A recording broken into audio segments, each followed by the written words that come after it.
오늘의 시냇가에 심은 나무 말씀입니다.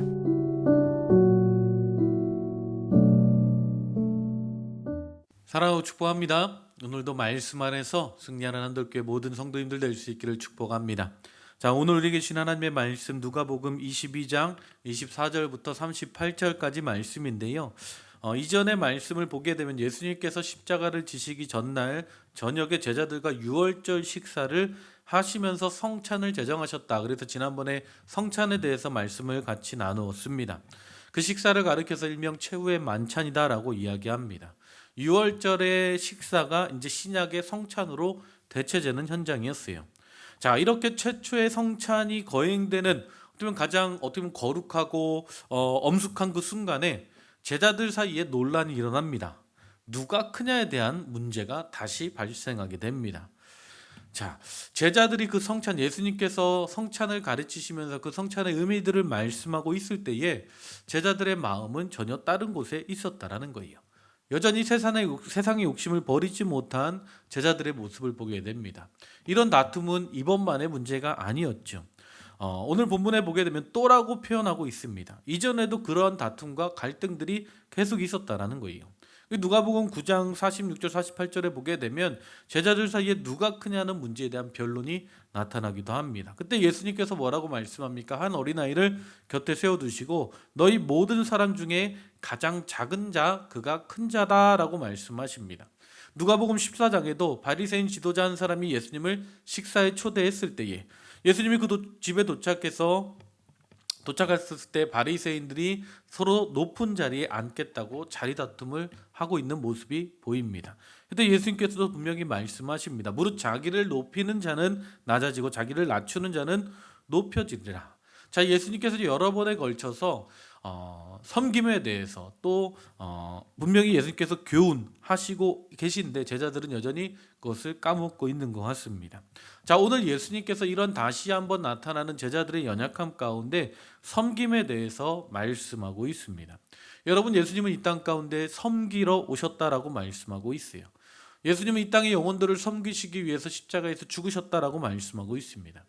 마가복음 10장 43절 45절에 보게 되면 너희 중에 누구든지 크고자 하는 자는 너희를 섬기는 자가 되고 너희 중에 누구든지 으뜸이 되고자 하는 자는 모든 사람의 종이 되어야 하리라. 인자가 온 것은 섬김을 받으려 함이 아니라 도리어 섬기려 하고 자기 목숨을 많은 사람들의 대속물로 주려 함이다 라고 말씀하고 있습니다.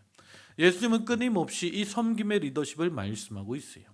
이 세상은 끊임없이 지배할 것을 이야기하고 지배 리더십을 선호하지만 그래서 많은 사람들이 군림하려고 하고 다스리려고 하고 지배하고 통제하려고 하지만 심지어 억압하려고 하지만 우리 그리스도인들은 예수님의 섬김을 보여야 될 줄 믿습니다. 예수님께서 가르쳐주신 그 섬김의 리더십을 배울 수 있기를 주님의 이름으로 축복합니다.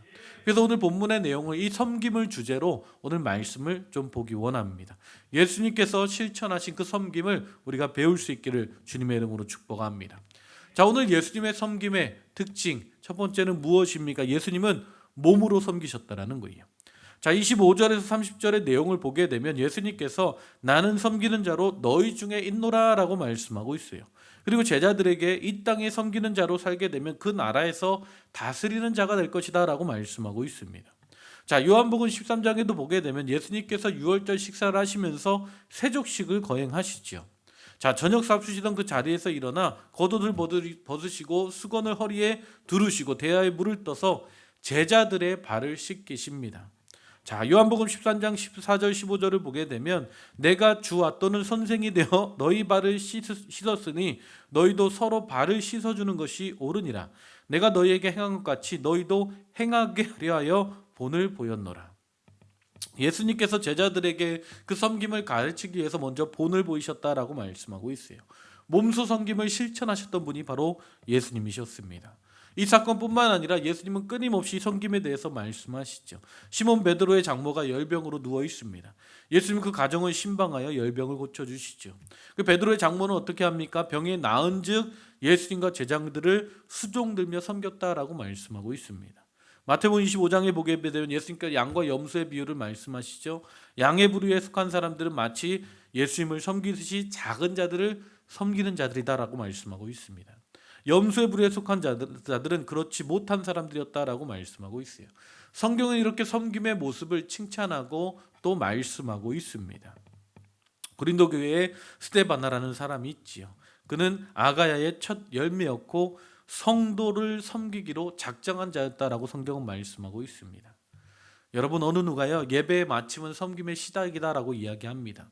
우리가 예배를 통해 하나님을 섬겼다면 예배를 마침으로 예배 후에는 교회와 세상과 이웃을 섬겨야 된다는 의미입니다. 여러분, 교회는 섬김의 공동체입니다. 우리의 직분은요 높은 자리를 차지하는 것이 아니라 섬김을 위한 자리가 되어야 합니다. 그래서 여러분, 집사라는 의미가 헬라어로 보게 되면 시중을 드는 사람, 머슴이라는 의미를 가지고 있어요. 우리가 가지고 있는, 교회에 가지고 있는 이 직분이라는 것은요 더욱더 섬길 수 있는 자리인 줄 믿습니다. 우리가 오늘도 섬김의 리더십을 우리가 몸소 배울 수 있기를 주님의 이름으로 축복합니다. 또 섬기며 살아가시기를 주님의 이름으로 축복합니다. 또한 예수님은 어떻게 섬기셨습니까? 기도로 섬기셨습니다.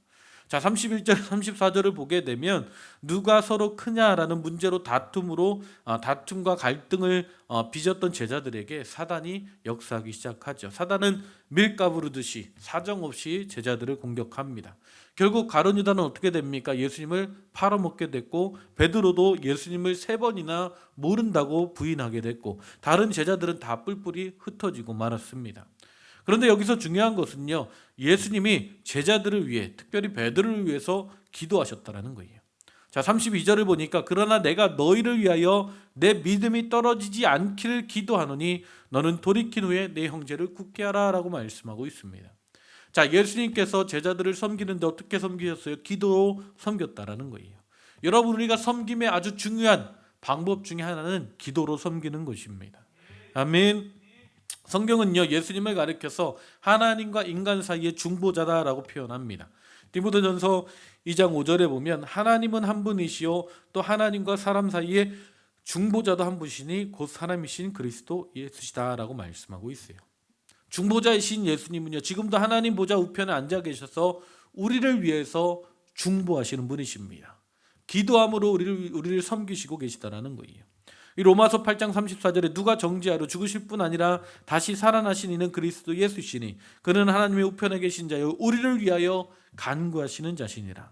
히브리서 7장 5절에도 그러므로 자기를 힘입어 하나님께 나아가는 자들은 온전히 구원하실 수 있으니 이는 그가 항상 살아계셔서 그들을 위하여 간구하심이라 라고 말씀하고 있습니다. 아멘. 여러분, 예수님께서는 기도로 섬기셨다라는 거예요. 아브라함이요 하나님이 소돔과 고모라를 심판하는 사실을 미리 알게 됐죠. 그리고 그 소돔과 고모라 성에는요 조카 롯이 살고 있었습니다. 그래서 하나님께 중보하기 시작해요. 창세기 18장에 보게 되면 의인 50명, 45명, 40명, 30명, 20명, 10명 계속해서 그 땅을 위해 중보로 섬기게 됩니다. 결국 하나님께서 소돔과 고모라 성이 멸하시기 전에 천사를 보내어 그 조카 롯과 그의 가족들을 구원하시죠.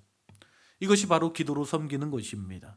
사도 바울은요 가는 곳마다 복음을 전하고 교회를 세웠습니다. 그리고 끊임없이 그 교회들을 위해 기도로 섬겼다라고 말씀하고 있어요. 빌립보서 1장 3절 4절을 보게 되면 내가 너희를 생각할 때마다 나의 하나님께 감사하며 간구할 때마다 너희 무리를 위하여 기쁨으로 간구한다라고 말씀하고 있습니다. 데살로니가전서 1장 2절 우리가 너희 모두로 말미암아 항상 하나님께 감사하며 기도할 때에 너희를 기억할 것이다 라고 말씀하고 있어요. 여러분, 교회를 섬기는 중요한 방법 중에 하나는 중보기도입니다. 우리가 형제자매를 섬기는 가장 중요한 방법 중에 하나가 바로 중보하는 것입니다. 우리가 기도함으로 서로를 섬길 수 있는 한들께 모든 성도님들 될 수 있기를 축복합니다. 또한 예수님은 어떻게 섬기셨습니까? 물질로 섬기셨습니다. 자, 35절에 보게 되면 예수님께서 제자들에게 내가 너희를 전대와 배낭과 신발도 없이 보냈을 때에 부족한 것이 있더냐라고 질문하시죠. 무엇을 말씀하고 있습니까? 제자들의 필요를 다 채워주셨다라는 거예요. 자, 부족함이 없게 하셨다라는 것입니다. 아멘. 여러분, 우리의 섬김의 중요한 방법 중에 하나는 우리가 물질로 섬기는 것입니다. 자, 출애굽했던 광야에 이스라엘 백성들에게 하나님은 만나와 메추라기를 먹게 하셨죠. 반석에서 생수를 공급해 주셨고 구름 기둥과 불 기둥으로 그들을 보호해 주셨습니다. 자, 광야 40년 생활 동안 그들의 신발은 닳지 않았고 옷은 헤어지지 않았다라고 말씀하고 있습니다. 하나님은 우리를 공급해 주시는 분이에요.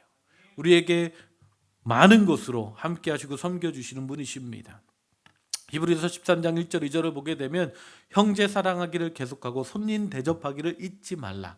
이로써 부지 중에 천사들을 대접한 일이 이들이 있었느니라 라고 말씀하고 있어요. 이 말씀대로 창세기에 보게 되면 아브라함이 나그네를 섬길 때 하나님과 천사들의 부지 중에 대접을 받기도 했다라는 것입니다. 히브리서 13장 16절에 오직 선을 행함으로 서로 나누어 주기를 잊지 말라. 하나님은 이 같은 제사를 기뻐하시느니라. 아멘. 우리가 서로를 섬길 때, 서로의 필요를 섬길 때에 하나님께서 그 예배를, 그 섬김을 받으신다는 거예요. 예수님께서 섬김의 삶을 사셨습니다. 끊임없이 채워주십니다. 오병이어의 기적을 베푸셔서 5천 명이나 되는 굶주린 무리들에게 먹을 것을 공급해 주시죠. 예수님은 선한 사마리아의 비유를 말씀하시고 제자들에게 무엇을 말씀합니까? 가서 너희도 이와 같이 하라라고 말씀하고 있습니다. 아멘. 사도행전 4장에 보게 되면 예루살렘 교회에 큰 은혜가 임하게 되죠. 그때 바나바가 은혜를 받아서 밭을 팔고 교회에 자신의 것을 헌신합니다. 교회 안에 가난한 자들을 섬기기 시작합니다. 그리고 그 초대교회는 믿는 사람들이 다 함께해서 모든 물건을 서로 통용하고 뭣도 재산과 소유를 팔아 각 사람의 필요를 따라 나눠주었다라고 말씀하고 있습니다. 아멘. 사도 바울이 복음을 전할 때 사도 바울을 끊임없이 물질로 섬겼던 교회가 바로 빌립보 교회입니다. 예루살렘 교회가 기근으로 어려울 때에 적극적으로 물질로 도왔던 교회도 역시 빌립보 교회였습니다. 그런데 여러분, 이 빌립보 교회는 결코 부자 교회가 아니었어요. 고린도후서 8장 2절을 보게 되면 환난의 많은 시련 가운데서 그들의 넘치는 기쁨과 극심한 가난이 그들의 풍성한 연보를 넘치도록 하게 하였느니라 라고 말씀하고 있습니다. 아멘. 그들은 가진 것이 없었지만 그럼에도 기쁨으로 섬기는 일을 해나갔다는 것입니다. 아멘. 여러분, 우리가 섬길 수 있는 교회와 성도들 될 수 있기를 주님의 이름으로 축복합니다. 오늘 예수님께서 섬김의 모델을 보여주셨습니다. 예수님께서 직접 몸소 섬김의 삶을 사셨고 기도로 섬기셨으며 또 필요한 것을 채워주심으로 섬겨주셨습니다. 오늘 우리가 예수님을 따라가는 우리 한돌교회 모든 성도님들, 우리가 서로를 위해 섬길 수 있는 복된 한돌교회 모든 성도님들 될 수 있기를 주님의 이름으로 축복합니다. 아멘. 서로를 위해 중보해 줄 수 있기를 주님의 이름으로 축복합니다. 누군가의 필요를 보았다면 그것을 채울 수 있는 복된 한돌교회 모든 성도님들 될 수 있기를 주님의 이름으로 축복합니다. 아멘. 그래서 오늘도 우리가 섬김으로써 예수님을 닮아가는 복된 하루가 되시기를 주님의 이름으로 축복합니다. 기도하시겠습니다. 하나님 감사합니다. 오늘 우리에게 말씀하시고 또 인도하심에 감사합니다. 하나님, 오늘 우리를 부르심의 자리, 하나님 그 섬김의 자리를 잘 감당할 수 있는 복된 교회와 성도들 되게 하여 주시옵소서. 예수님께서 우리를 생명 다해 섬겨주셨듯이 하나님, 우리를 부르심의 자리, 그 가정에서 섬길 수 있는 자가 되게 하시고 우리의 삶의 현장 가운데, 직장 가운데, 오늘 우리가 살아가는 그 삶의 모든 시간마다 섬김의 삶을 살아갈 수 있는 복된 교회와 성도들 되게 하여 주시옵소서. 주님 함께 하시고 인도하실 줄 믿사오며 예수님의 이름으로 기도했습니다.